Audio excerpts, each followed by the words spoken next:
ചാലക്കുടി മാർക്കറ്റിൽ തെരുവ് നായ ശല്യം വീണ്ടും രൂക്ഷമായി. ശനിയാഴ്ച രാവിലെ മാർക്കറ്റിൽ ഇറച്ചി വാങ്ങാനെത്തിയ 3 പേർക്ക് തെരുവ് നായയുടെ കടിയേറ്റു. കടിയേറ്റവർ ചാലക്കുടി താലൂക്ക് ആശുപത്രിയിൽ ചികിത്സ തേടി.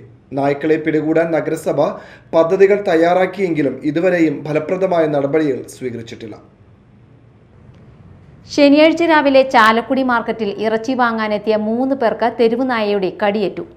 മേലൂർ കുന്നപ്പള്ളി സ്വദേശി റിട്ടയർഡ് മിലിറ്ററി ഉദ്യോഗസ്ഥനായ രാജീവ്, ചൗക്ക സ്വദേശി ജോമി, ഇറച്ചിക്കടയിലെ തൊഴിലാളി ആസാം സ്വദേശി ബാറുൽ ഇസ്ലാം എന്നിവർക്കാണ് തെരുവ് നായയുടെ കടിയേറ്റത്. കടിയേറ്റവർ ചാലക്കുടി താലൂക്ക് ആശുപത്രിയിൽ ചികിത്സ തേടി. മാർക്കറ്റിലും പരിസരങ്ങളിലും നോർത്ത് ചാലക്കുടിയിലെ കെൻസ് ഗാർഡനിലുമടക്കം ചാലക്കുടിയുടെ വിവിധ ഭാഗങ്ങളിൽ തെരുവ് നായകൾ അലഞ്ഞു തിരിഞ്ഞ് നടക്കുകയാണ്. മാർക്കറ്റിലെ അറവ് അവശിഷ്ടങ്ങളാണ് ഇവയുടെ പ്രധാന ഭക്ഷണം.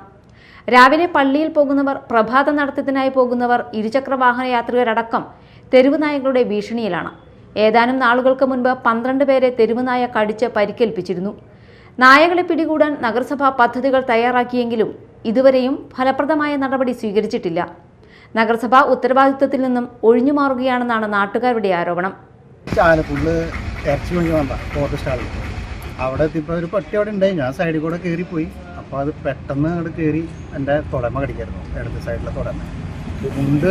മുണ്ട് കീറി ആകെ പൊടിച്ചൊരു കഷ്ണം എടുത്തിട്ട് കീറി പോറിന് മാത്രമേ പറ്റുള്ളൂ. പെട്ടെന്ന് അത് കിട്ടില്ല. പക്ഷേ ഇതിന് മുമ്പ് അവിടെ ശല്യം ഉണ്ടെന്നാണ് അറിയാൻ കഴിഞ്ഞത്.